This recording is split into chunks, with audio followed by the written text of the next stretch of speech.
Good morning and welcome to Dugout Dialogue. I'm your host, Blake. And I'm your host, Matt. And on today's episode, we are excited to talk about Juan Soto and the offseason. There's only one way to start this, and it's with the big one. Go ahead, bud. All you. Juan Soto signs a contract for $765 million, 15 years, $75 million bonus, and the tax advantage of being a resident of Florida State. You're welcome. And about $120 million over the pay period of 2025. Good on you, buddy. No deferred money. Dodgers, you paying attention? And an opt-out after 5 years at his age 30 season. Citi Field suite for his family and the upwards of $500,000 for that plus. Soto also has an opt-out clause following his 5th season in the season 2029. The Mets can void his opt-out by escalating his annual salary of $55 million over his final 10-year contract, according to ESPN. This would raise his total salary to $805 million over the life of the contract. Matt, I am sure you have feelings over this. Go. Part of it is I don't even know what to say. The big thing that I would say, my initial thoughts were, are the Mets crazy, stupid, or totally just nailed it and I am fully unaware of it? Because that contract is so enormous compared to everything else. And it makes Ohtani's contract look dwarf because even though it's just barely larger than the numbers would say, because of the deferred money with Ohtani and the non-deferred money with Soto's, the fact that Soto's contract could total out to $800 million over the deal, my feelings are like, this is a total reach by the Mets. Now they got their guy. I mean, they should. This is absolutely going to make them more competitive. It's going to make them more appealing. If I'm a Mets fan, I'd be over the moon. But as just a baseball fan, this seems crazy for a guy that, for the most part, is probably going to DH, and he's definitely not going to see the end of this contract. Like, this is nuts. This is a crazy thing. So I mean, it is nuts. So from your perspective, someone DHing, I mean, the bat's valuable. Is it this valuable? Well, I think Soto has an average glove. He's not an above average fielder. So you're buying a guy for his bat, which he has that above average. Above average. It is exceptional. That's debatable. That's very, very debatable. Consistency, totally there. Is this something that I want to hire someone for 15 years? No. And my argument would be that if I was going to hire someone for that kind of length, that is going to cripple my team and my ability to hire other people to be a complement to someone like that in the long term. Wouldn't you agree?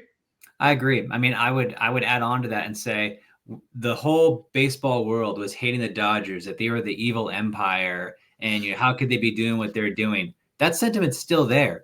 But I look at this, and I don't look at this as like evil empire. I look at this deal, and I think this is dumb. This is silly because I don't know if it's a big flex to say, well, there's no deferred money in this contract. Okay, so you're actually paying a lot more. I mean, the Dodgers are getting a better player who can hit and pitch and hit as effectively, if not much better than Soto, for $460 million because of the deferred structure and how the competitive balance works out on the taxes, where everything's done on present value. So they're getting Ohtani for pennies compared to what the Mets just got in Soto. So, I mean, I don't want to take too much away from the fact that the Mets have a great player. They're going to be more competitive. They do have some youth coming up, but I mean, he's not going to see the end of this contract. It's not going to be worth it. I mean, anywhere close to the middle end of this contract. I mean, I give it a third. I give it a third of the value, and the rest is all for show, right? And you're right. And if you were to compare it to Ohtani, at least Ohtani pitches. And he has the ability to, in the latter part, maybe he loses his ability to hit, not likely, but he can still throw. I mean, the guy throws 100 miles an hour. You never know. It could be that he needs to choose one or the other. And thankfully in his career he hasn't had to do so. But I don't Soto's never pitched an inning in his life in the MLB. So that's not something that he's gonna come up and do and just be like, hey, I learned a new skill, you know. You're only taking him for his bat. And I think that for the Mets, even though Steve Cohen can afford it, I think long term this affects the team, and it gives the Mets a very short window to win with Francisco Lindor. And I have a hard time imagining a greater than 5-year value of this contract being a plus value of contract. What do you think? I agree. I think I agree with exactly what you're saying. The sentiment of it, that I don't know how much, at what point does the value of his play begin to negate the financial burden on the payroll? I don't know when that is. 5 years, 7 years seems like a good window to me, even though he is young. But again, that turn, we don't know when that happens for some players. So I'm not sure, but I do agree that there's only going to be a limited present value or future value here before it starts to have a negative effect on the payroll and everything else, and their flexibility to go out and get other players and so on and so forth. But let me ask you this question: aside from just talking about, trying to see this from an unbiased perspective, trying to see it in a biased lens, if you're a Mets fan, or if Soto signed with your team, how would you feel about it? Because I would feel that the sweet tears of Yankees fans are just so sweet. And I've seen Yankees fans burn jerseys. I've seen them literally in tears on Instagram and X. And the thing is that if I was a Yankees fan and I was in your shoes, be thankful. Be absolutely thankful that you dodged this bullet, because this is not what you need. Would I like him? Sure, but at the dollar value, if you were to sign him at the same thing, and the Yankees gave you strong contract to him, virtually the same amount of dollars, but 1 year extra, be thankful that you are not tied down to this. And you will go back to this and say, Dugout Dialogue, you were so right. And in 1 year, you're gonna be like, man, we got so much more value on that dollars that we could have spent, and we signed Corbin Burns, or we signed somebody else that could have made a difference. And speaking of difference, well, let's talk about another team and a dollar value that went way beyond what a team had ever spent, and that is Luis Severino going to Athletics, of all teams, way above and beyond what the Athletics have ever spent. Matt, tell me about that contract. You're talking about the Sacramento Athletics of Oakland, right? Is that, I don't know if we decided on what we're calling them, the Oakland Athletics of Sacramento. The transition Athletics. I don't know what what's really going to happen to them, but yeah, Luis Severino is a different deal. That's crazy, because his 3 years, $67 million contract, is greater than what the Athletics payroll was just a year or two ago. I mean, so like they go from being a franchise that we say never spends any money, and then they spend massive money on Luis Severino. So who would have guessed? Who would have guessed? It's a little different, but I will say that's a good organization for a pitcher, because it's 3 years. So whether he stays there for the entirety of the 3 years or not, the Athletics will squeeze everything out of him. And at the worst, they'll still flip him for somebody that they might turn into something. You never know with them. So it is mind blowing, but the Athletics will still squeeze everything out of it. What were your thoughts when you saw that? My thought was, this is a transition. Luis Severino was the Oakland A's to the Sacramento A's, and hey, let me give you a shiny object over here. And while we're hanging out in the 5,000 person stadium, and then we're gonna go to Vegas, right? So my thing is that that's a lovely, like, superficial ornament. I'm hoping that the A's are going to make this transition from, and I have a high likelihood this is the case. They're going to go from this dull to a medium to a shiny object that's actually going to spend money and actually going to be relevant in a new city, in a new state. Do you think that's going to be the case? Do you think that the new Oakland A's are going to be different in Vegas?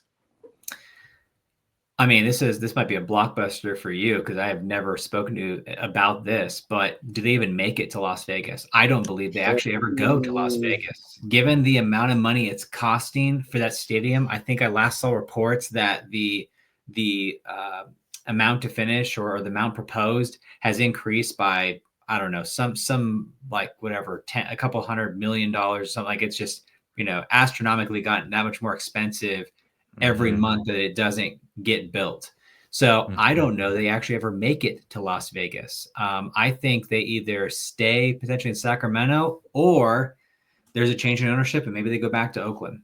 Those are my thoughts long term, given what I had recently read. So no, I don't think this sets them up to go to Vegas because Luis Severino is not the player I would peg of like, this is going to be our bright shining direction. But it is nice to see them spending some money.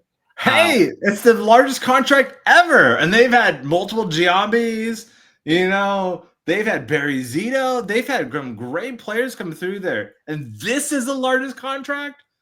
Go figure. Would you rather spend the, whatever, $20 million that he's going to get annual? Would you rather spend it on him or would you rather spend it in development? Would you rather spend it into your facilities, the development, nutrition, the program, the data? Would that be a better return on what the to play devil's advocate? If I was the Oakland A's and I was 100% in this theory, I'm 100% going to Vegas development. If I was half and half and I'm like half in, half out, then I need to give like a shiny object to keep you entertained.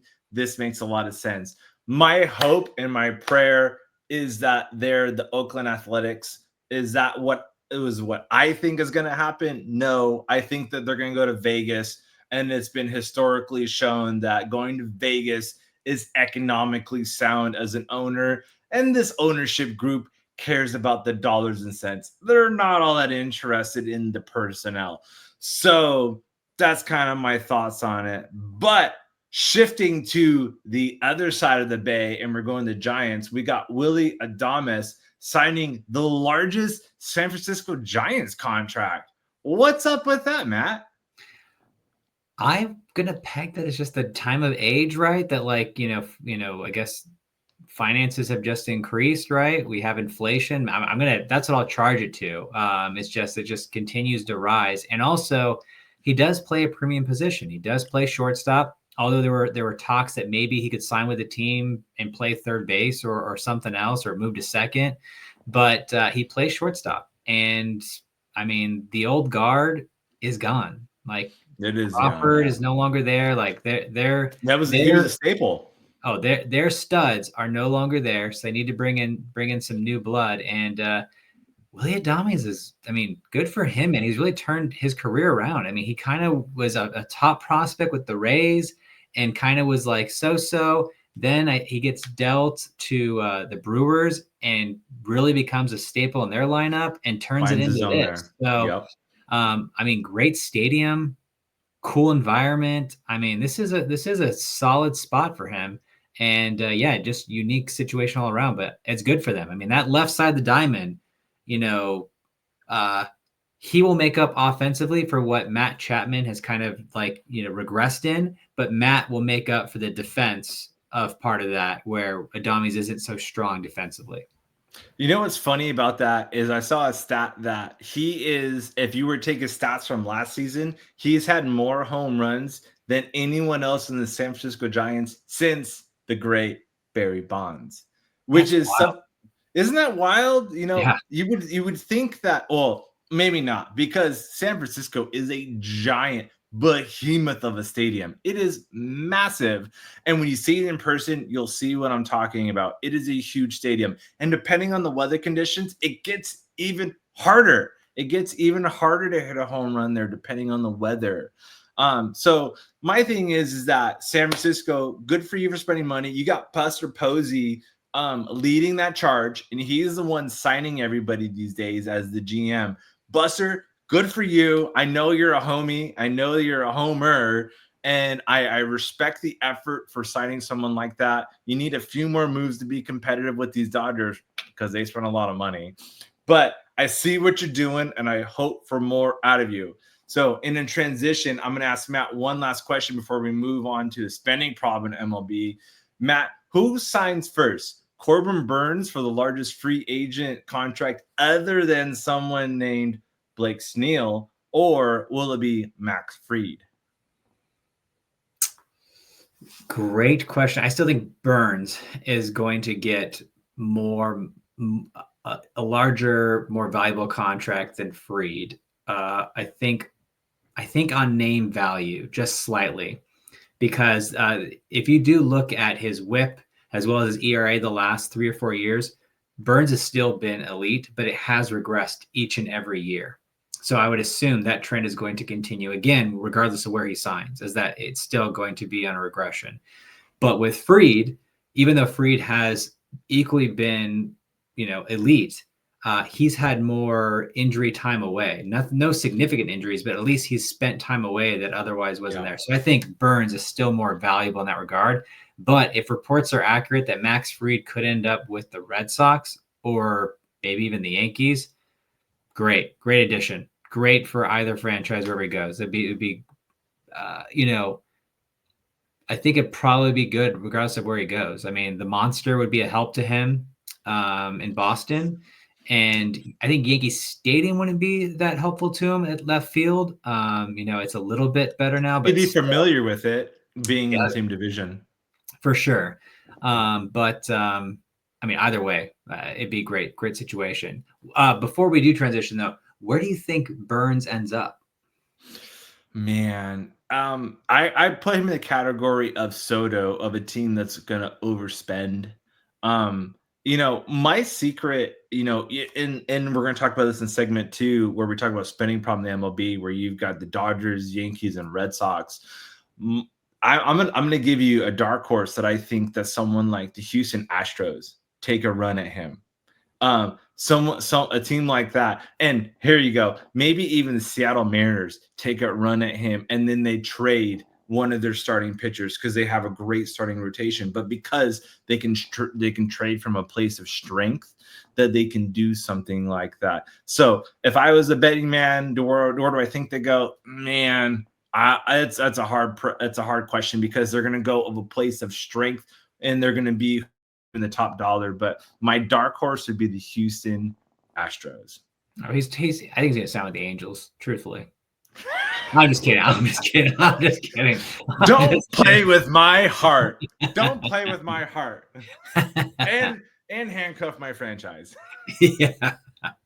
So transitioning now to the spending problem with Major League Baseball. I guess it would rely on, is there a spending problem or not? What are your thoughts? Well, underneath the current bargaining agreement, there is not. But there is 3 thoughts of mine here. You have the traditional sense of what the Mets just did, is I sign a wonderful player, and I have him for an X amount of dollars per year, ongoing for a certain amount of duration. Or I can be the Dodgers and be like, let me give you a curveball here. I'm going to give him a signing bonus, and I'm going to give him a 25th of his contract. I don't even know the math on that. And then I'm going to put the rest at the tail end. And you know what? I'm going to skip the rest of that duration of, basically 95% of that. And if I'm a business owner, as a team owner, I'm going to be furious, because there's a reason that we have a salary cap. Because if you go over the salary cap, the teams that don't spend it, they get split evenly between the teams. They get paid the difference, right? So if I'm the Angels, if I'm the Brewers, if I'm the Reds, if I'm the Seattle Mariners, I'm whomever, I'm going to get the difference of that salary. I would be pissed. I would be absolutely livid that I'm not going to get that difference. And I'm a homer. I'm an Angels fan. Tell me Artie Moreno's not going to be pissed that he's not going to get $1 million a quarter for that payment each year. He's going to be livid. So MLB needs to deal with a problem that is currently at hand, and that is a spending problem. So, caveat, period. My thing is MLB should have in 2026, when they do the next collective bargaining agreement, they need to have a new deal in place. And that is a cap of what they can pay a player and the duration they can pay a player. And an example would be Soto can go for $500 million, which is $500 million over 10 years, period. And that allows you to do multiple players underneath the salary cap, right? And if you want to go over, which you can, you need to spend that extra over and invest it in the lower half. You need to invest it in the minor leagues. You know, there is a generation of young talent that do not have the means to pursue an MLB career because they're not the 1%. And that is my argument, that we need to figure out another way to take the cap, figure that out, and encourage teams to invest it. There are a minority of teams that invest it, and I'm sure you're going to talk about it, Dodgers being the primary. You know, the Rays come to mind and a handful of other teams. But that would be my argument for good for you, Soto. That is the prism which you got to work into, but I would change that in 2026. And I just laid out a whole bunch of stuff. But in that, what are your thoughts on that, Matt? I think it's intriguing that you would bring up a cap on what you could earn annually. That I don't know if I would agree with, only because I don't ever think the players would agree to that. Of course they won't. Of course they won't. But what you said that I do think both sides could agree to is a cap on duration. So, you know, maybe max 10-year contract. Now I know that the NFL, I think it's 7 years is the max limit, but so something of that accord. I mean, you never see a quarterback sign a 10-year contract in the NFL. So that is something I think maybe in baseball, maybe a duration of time is something that they can get behind. You know, 10 years is the max, which is still a crazy sum of years that I don't think that players will still get to ever in the contract where it makes financial sense. But at least it's lengthy enough where you still have these massive contracts that still help you to attain better talent. But it does seem to hamstring organizations, though. I mean, we look at Albert Pujols. I mean, a lot of people were over the moon about that signing of Albert Pujols, and just the machine is coming. And you know, there were some good quality moments there, but it never lived up to the billing. And then on the back half of that, I mean, for a decent amount of time, 5 years at least, you're just praying that he gets off the contract. You're just praying for the contract to be over so that you can try and bring in new talent, fresh faces, and just, you know, depth or something. So with that, I think I totally agree with what you're getting to, and just the dollar amount. I mean, like a $700-800 billion contract for a player is million absolutely nuts. But in regards to like players we've seen in the past, like the current in the past, like that's just feels like part of baseball. So maybe we can clean it up some more, but that's just part of it. So I know we've kind of highlighted Albert Pujols. You know, some others you can mention here. I mean, there's some other lists of guys that are out there. You want to highlight some of those long contracts and the impacts, and also just some of the comments we've made back and forth. Yeah, you've got Griffey signed to a 9-year, $112.5 million extension with the Reds in 2020. He had deferred payments from 2009 to 2024. I mean, good for Griffey. I'm not mad at the players for getting that. Good for you. I'm mad at MLB for allowing you the contract, right? Another one that comes out was Manny Ramirez, and I love me some Manny. Manny attitude is one of my favorite pieces of baseball because that dude backed up the S he was talking.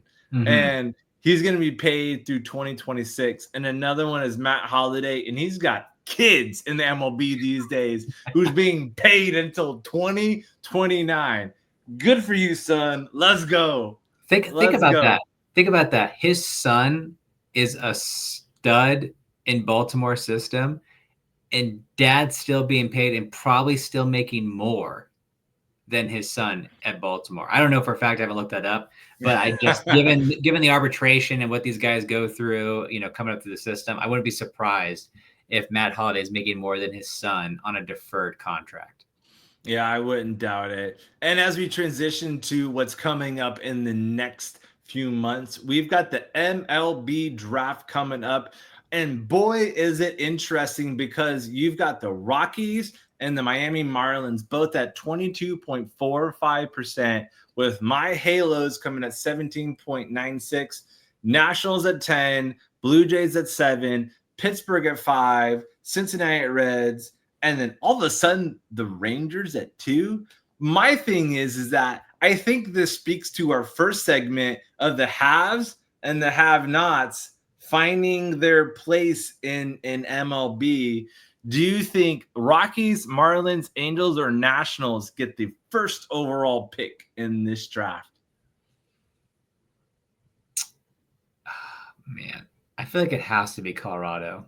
I want it to be the Angels, but I feel like it has to be Colorado. Just what they've endured and gone through. I mean, I just feel like Miami has had it, or they've just been better about their talent or whatnot. So, I mean, they both have equal odds, but I wouldn't be surprised if it was Colorado. And how cool would it be to have another Holiday, playing, and he'd be in Colorado? So, would be pretty sweet. And the reason I say that is just because Ethan Holiday is the projected number 1 pick in the upcoming draft. So, if it does go to Colorado, that would be interesting. But I'd much rather it'd be the Angels. But it's interesting how they do these draws. And I know people will be like, well, where's the White Sox? They were just a train wreck this past year. And well, the reason why the White Sox aren't in the top 10 here is because the way in which the lottery pick eligibility works. And so because Chicago won a lottery pick last year, and they're a payer club, which means a payer club pays into the revenue sharing and can't get lottery picks in consecutive drafts. So they wouldn't be able to. They got a lottery pick last year. They can't do it consecutively this year. Mm-hmm. Well, what about the A's? Because they have the 5th worst record. Well, they can't receive a lottery pick after winning one the last 2 years as a payee club, which means that they receive money from the revenue sharing. Mm-hmm. And in that, it's you can't receive a lottery 3 years in a row. So because quit tanking A's. Quit tanking. Yeah, exactly. Pay some money. Well, we just did Luis Severino for $67 million. Yeah, get out of here. 60. It is funny. That's the largest for them, but you compare it to that's not even what Juan Soto's making this year. It's just in a single year almost. In a single year. The gap, single year to 3 years for one player. It's that's wild. So I think it's gonna be Colorado, but it would be nice to see the Angels. What about you?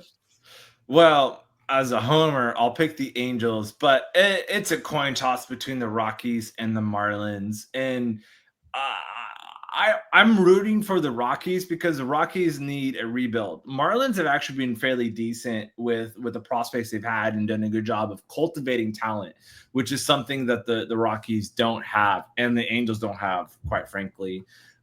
So that would be my vote for the Rockies because I'm rooting for. And the episode is titled Death to Parody. I'm rooting for these teams that are at the bottom of the parody list to have the opportunity to compete. So my vote would be for the Rockies. And on that note, I want to thank you for tuning in to Dugout Dialogue today. I hope you enjoyed our discussion.